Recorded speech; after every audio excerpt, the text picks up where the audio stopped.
Hello everyone and welcome back to our channel.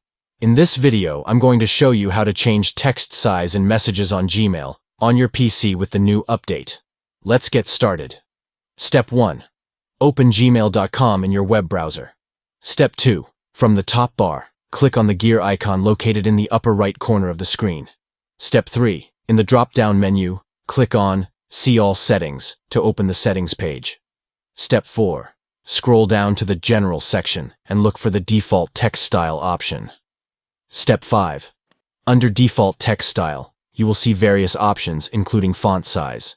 Make the changes you want to the text size by selecting the desired size from the drop-down menu. Step 6. Once you have made the changes, scroll down to the bottom of the page and click on the Save Changes button to apply the new text size settings. And that's it.